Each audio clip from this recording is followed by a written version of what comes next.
Hey, everybody. Hope you're having a great day. James Robert Elliott here with James R. Quinn. James R. Elliott, James R. Quinn, talking here today about leadership and how leadership is an art, and more specifically, the art of self-control. So welcome, welcome, welcome, welcome. Well, thank you, James. It's really nice to be here today. Pleasure, pleasure, yeah. So, and this is the name of your book that you wrote. Correct me if I'm wrong? No, the book is called The Love-Based Leader. Got it. We've had some pretty decent success with it, both soft cover and on the ebook. And the kind of the tagline for the book is leadership is an art, the art of self-control. And it's really all about overcoming negative issues so that the people that are pushing our buttons aren't the ones that are controlling our choices. And when you really get right down to it, a true leader, while listening to feedback and advice, has to make the choices that make sense. And if you're coming from a reaction, you're not making those choices. It's based on what the other people do. Fair, fair.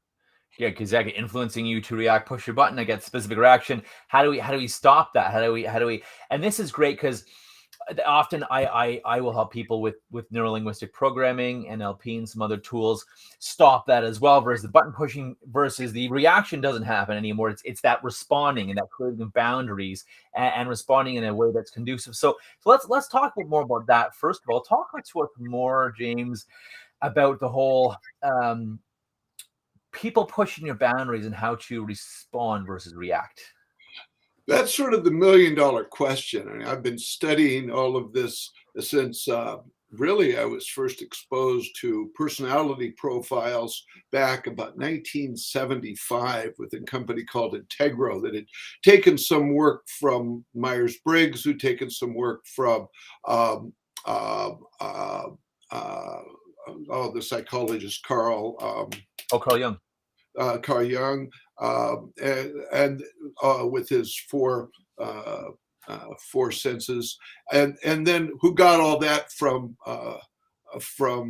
Pythagoras, way back at a time with his four qualities, and I've probably, since I first became exposed to the four personalities, which basically are controlling style people, promoting style people, analytical style people, and supportive style people. This has been rewritten and rewritten.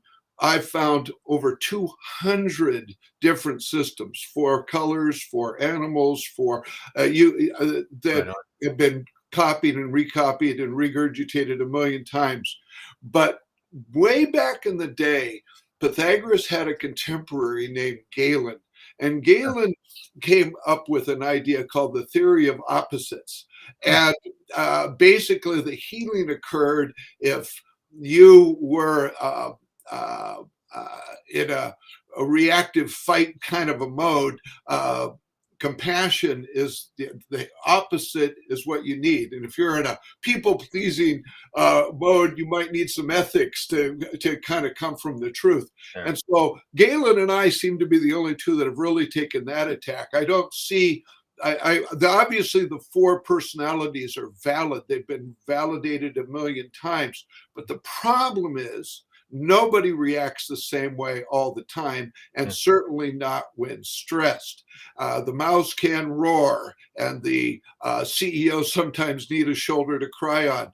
And if you've studied personality profiles, by design, you will treat people exactly wrong on purpose if they're coming from a different spot. So we've discovered different ways to notice the clues of where people are coming from, so that step one is to recognize when I'm reacting. Because if I'm reacting to something that you did, well, the question becomes, would I have done that if you hadn't done what you did? And the answer is, of course not. So I'm not the one that's really directing the course of where we're going. But if I can overcome that reaction, so it requires two things: to know that I'm reacting and have an alternative.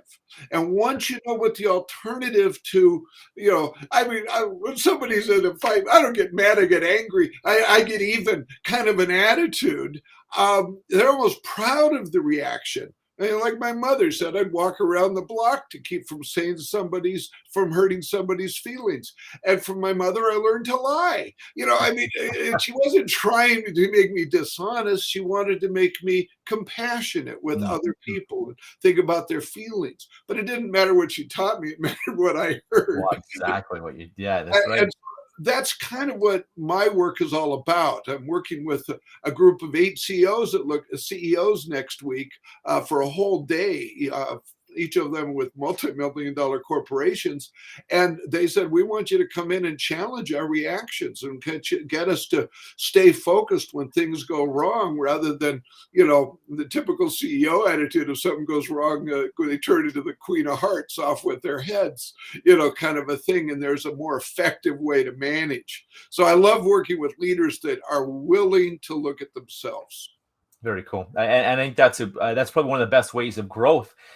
Really, is when you look at yourself and realizing, is this who I want to be? Is this how I want to act? Is this how I want to behave? Do I want to be different? Do I just want to respond this way? Do I want to be different? Do I want to be better or do different? And I think you're right that the first step, if you will, starts with the recognition, be able to recognize that, and be an awareness and being aware of it. And I suppose dropping the ego. You may still be aware of it without ego, but dropping the ego and thinking, well, maybe I'm not always right, or maybe I'm not always doing the best thing, and being open to observing from more like a third party perspective. And I've gotten good at that and practicing that. And it's looking at myself and my behaviors and actions from a third party perspective. And it's like, do I really want to freak out right now? Do I really want to react and fill out the handle? Or is that really who I want to be? And the answer is no. That's not who I want to be. It's not professional. That's not real leadership. And it's usually not a good way to get your way. The best way, I think, to get your way is by enrolling someone, creating rapport and trust and liking, and they'll want to do it for you. It's way easier anyways. It's way less energy as well. So that's interesting. Go ahead. Law of attraction and action, getting people. Well, and what you say is interesting for people that are already in a position of power, already a feeling of that they're always right or usually right. But the opposite side of that is the person that always beats on themselves. I'm Right. good. Who would care what I want to think? That kind of thing. So that person needs to overcome the sensitivity to be ethical and open and honest with their thoughts and feelings, whereas the controlling style person needs to learn the compassion and the empathy kind of a thing. And so it's Galen's healing of opposites, that when we start to recognize that I'm reacting, it doesn't really matter that you're reacting. I'm taking my step. But we go a step further than that. We say, well, once you've taken care of yourself, that still doesn't mean you're reaching the other person. So you need to recognize what we call it, the platinum rule. You know what the golden rule is. Yep. Do unto others as you would have them do unto you, which is fine if they're like you.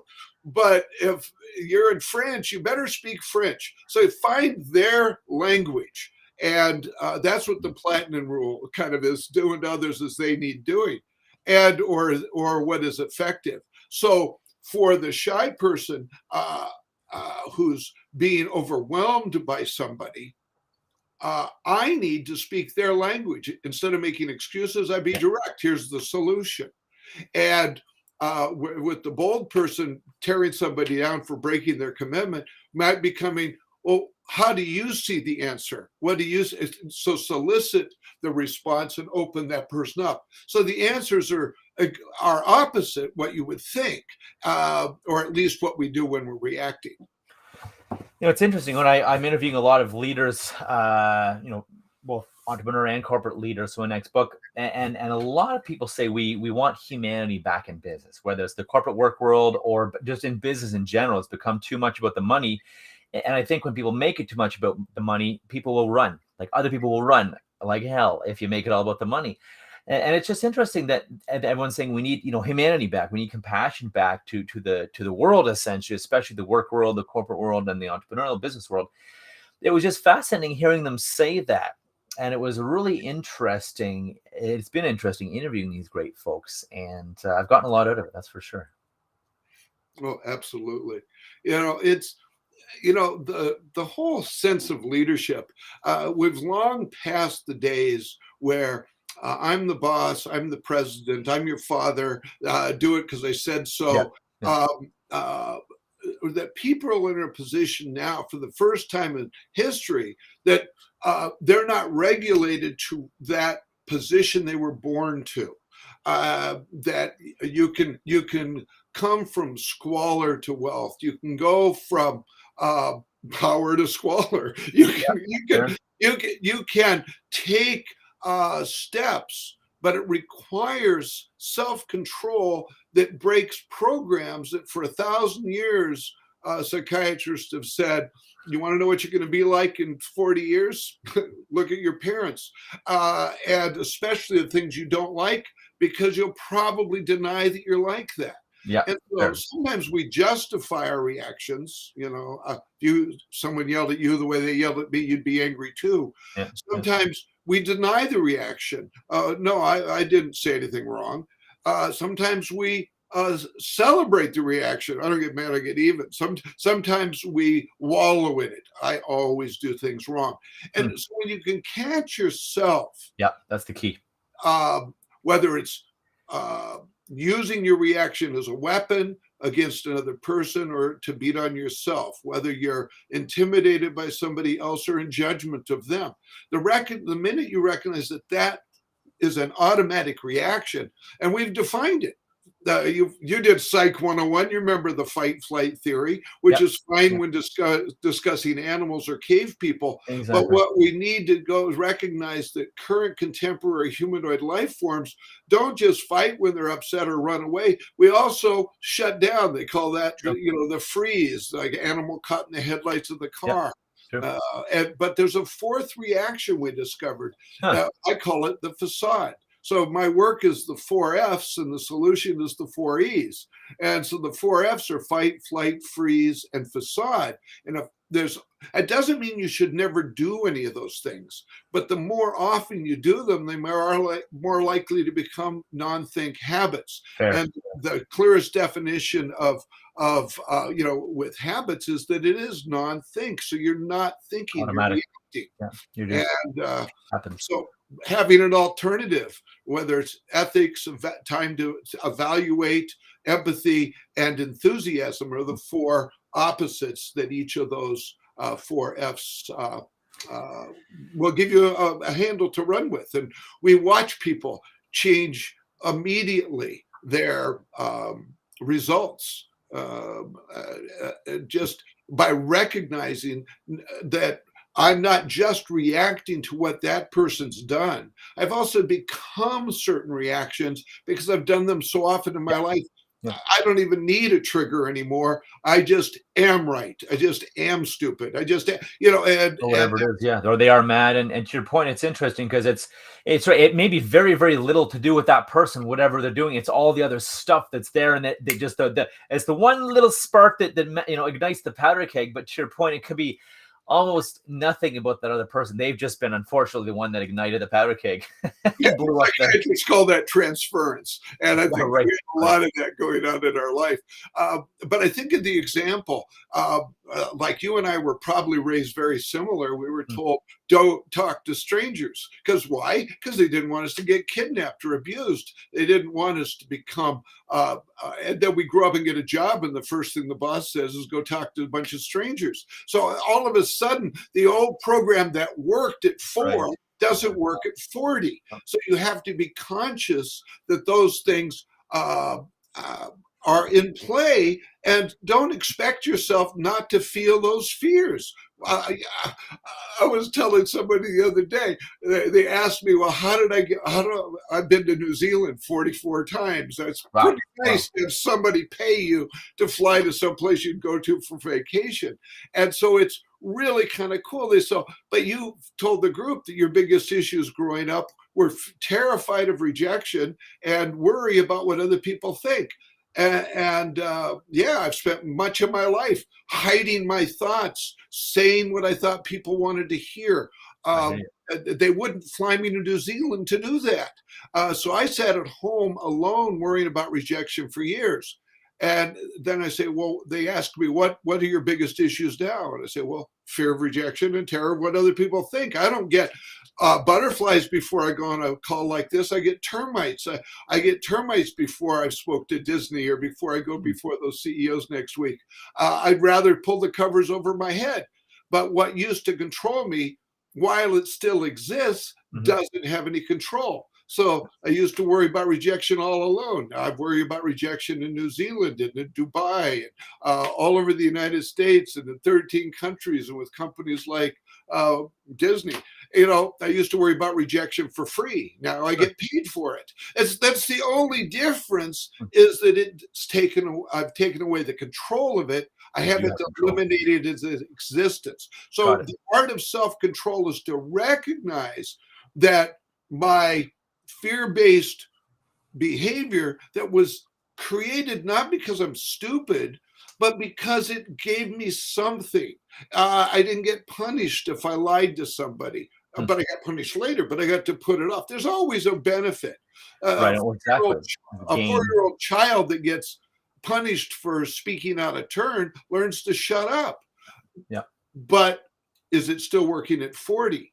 And so it becomes a natural thing for us to create habits, and it becomes a leader who can recognize the habits and by choice overcome them, even though their feelings are different.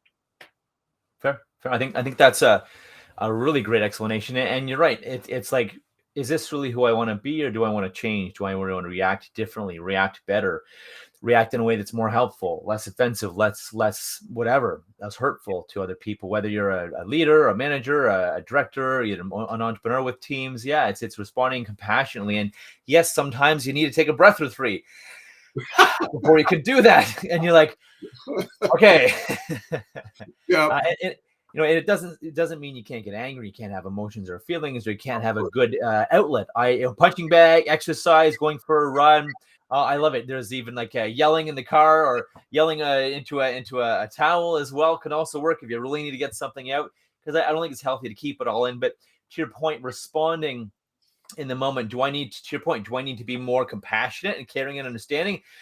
Or do I need to be more like a lion or lioness and really make sure I'm heard? Do I need to start being more? If you're someone that shuts up and never says anything, never contributes, first of all, that's not good, because people are not going to see you as valuable. You're not contributing. You're just doing the basics, right? So you're not going to get promoted over people. You're not going to get hired over other people, referred over other people, because so it's a lie to think, oh, it's okay, I'm a quiet person, I'm shy, I'm just an introvert. And I call BS on that, because it's not. It's less to do with introvert or extrovert. That's just where we would charge our batteries. I think, again, because I'm a psychology guy, I'm an NLP guy, it's literally how we were conditioned and programmed. If our parents wanted us to be more quiet than vocal, then we tend to be quieter people. Or if someone said something to us, or we got punished, we were vocal or loud. Yeah, it's more of that versus introversion, extroversion. Well, look at a classic example: a child that's told to shut up a lot, or children seated, not heard, and it keeps the child from getting punished by not sharing feelings. And 40 years later, is getting a divorce because the spouse, you never share. I never know what you're feeling or thinking. Exactly. So it's like learning to drive in Chicago and memorizing all the streets, and then moving to Los Angeles, and where some of the streets are named the same. It's going to be very confusing if you try and use Chicago map. And so we need to live in now. It's called, that the feelings I had and the reasons for those lessons, but I have to know that I wasn't stupid when I learned to react to problems by fighting. I wasn't stupid when I learned to react to problems by running away from them. I wasn't stupid by shutting down or lying to protect myself. Those things all had value, or I'd never done them a second time. And if I hadn't done them a second time, they wouldn't have become habits. So I need to recognize, but it's situational. And the child picked those behaviors because they were a genius. Those things work, so they did them again. So now I need to think as a genius that I am to pick something that works now. But we haven't been given alternatives. That's what my book and my work does. That's, at least if I got the alternative, I could, after I've reacted, I go, I could have said this. What about the ninth time you go, what that you start doing Should have, it. could have, yeah, yeah, Oh, and being aware of that, exactly, that awareness is key, and this is why we resonate so well. It's because that awareness of and knowing something different, doing something different, like you said, because I know the Pythagorean theorem. You said it's Pythagoras. Hippocrates. Okay, and so it's interesting because using NLP, you can change the reactions and change those programs and habits that occur.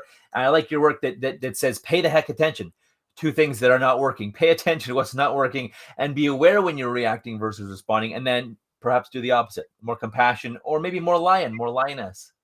And what's also critical is that when you've reacted, and I'll say badly, but it's really reacted. When you've reacted badly, for a lot of us, the temptation is to beat on ourselves or blame Yeah, the other person. I shouldn't have done that, but if they hadn't done that, I wouldn't have done this, and all of that stuff. Because again, we're protecting the ego, but it becomes important to find something to celebrate. Papa always used to say, "Hey, celebrate when you make a sale. Celebrate when you fail to make a sale. Celebrate all the everything. time." Because if Yeah, you aren't celebrating, like Edison celebrated after every failure. If he'd have beat on himself every time he did something wrong, we'd have never heard his name. And so he got excited about saying, "Ooh, there's another way that didn't work." But Edison didn't. What most of us do is we make the same mistake three different ways and then repeat the same mistakes over and over again.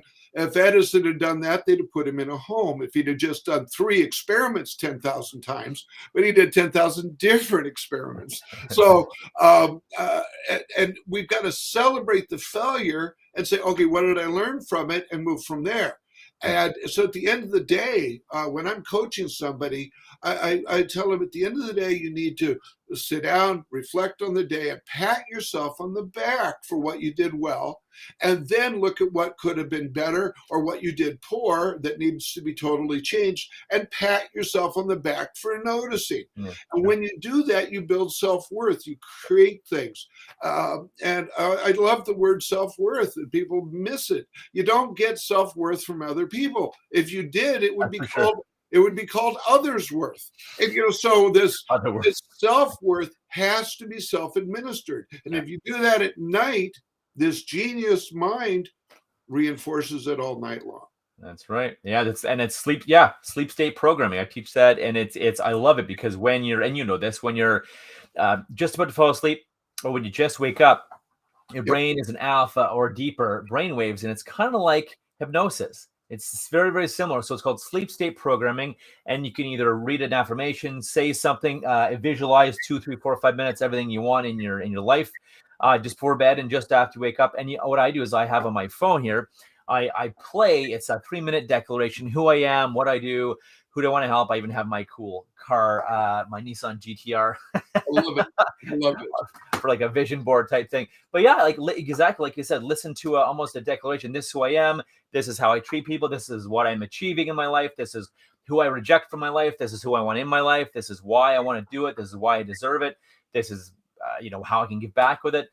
So I think that's a really great point, and I love doing that, and it's made a big difference in my life to do the, I'll call it, sleep Absolutely. state programming. Absolutely. It works great too if you're missing your wallet or something. We call it the water technique. Take a Yeah, glass of water before you go to bed and drink half of it and say, in the morning, I'm going to find my keys or whatever it is, yeah, and then go to sleep. In the morning, I'm going to drink the water and say, okay, now I'm going to find my keys. And they show up during the day. It's a great technique, but you can yeah. use that for many things. Agreed. And the mind is an incredible tool, but some of us have used our mind to go to the moon. Incredible, incredible achievement. And Agreed. other people, about all they use their mind for is to turn on the coffee pot in the morning. Hmm. True. You True. we need to exercise that muscle. And I think we are at a point in time where, because of the internet, people have access to ways to exercise that mind that never True. existed True. before. Agreed. Agreed. And so I guess a last one of the last sum ups. It's your point is just the power of it. And I suppose the message here in the theme is to do what's uncomfortable. If you're used to yelling or getting angry, do what's uncomfortable. Be compassionate. Be loving.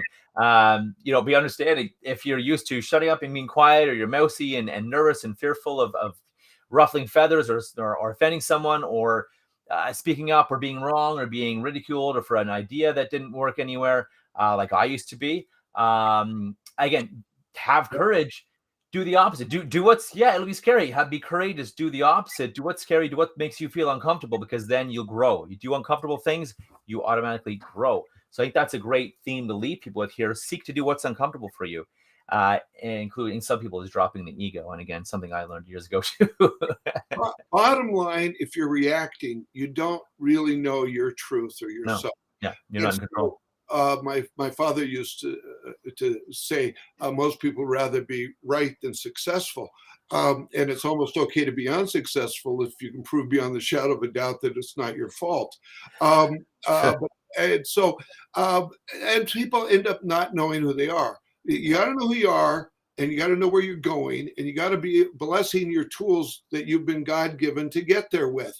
And I'm going to close with just about me. What I've learned is my dream is of a joyous world where all people treat themselves, all other people, and earth with honor and respect. My life purpose is teaching compassion, and my name is James Roswell Quinn, and I am an athletic, intimate, successful, and worthy man forever.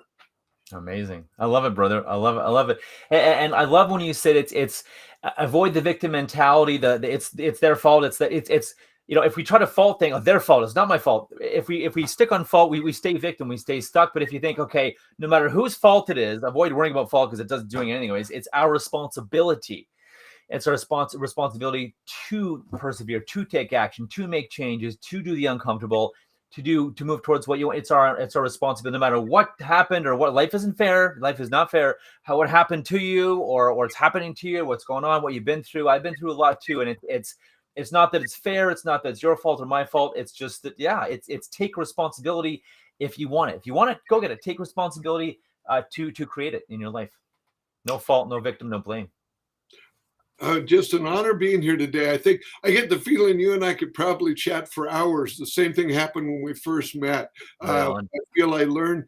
Sometimes I hear my stuff coming out of your mouth, but it's in a different way. It gets me to thinking deeper, and I hope that helps you in the same way in reverse. I noticed you put my website up there, jamesrquinn.com. My book is called The Love-Based Leader. And any of your listeners that go to that site and scroll down just a little, I'm going to open it up for a free download of that book. It's the full softcover version.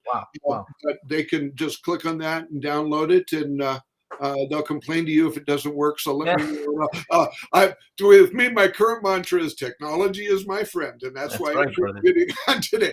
Technology is my friend. So I just going with it. So everyone go to Ross's site, jamesrquinn.com, download that. That's amazing. That's being available very shortly, you said. Yeah. Amazing. It's been a pleasure, Ross. It's been a pleasure. And like you said, we could talk all day. Maybe we'll do another one. We're getting on 28 minutes, so I'll wrap up here. It's been a pleasure having you. Thank you very much for your time. Oh, I enjoyed it immensely. We'll do it again sometime. Maybe I'll have you on when I start getting my technology window open up here to mine. There you go. Exactly. Amazing.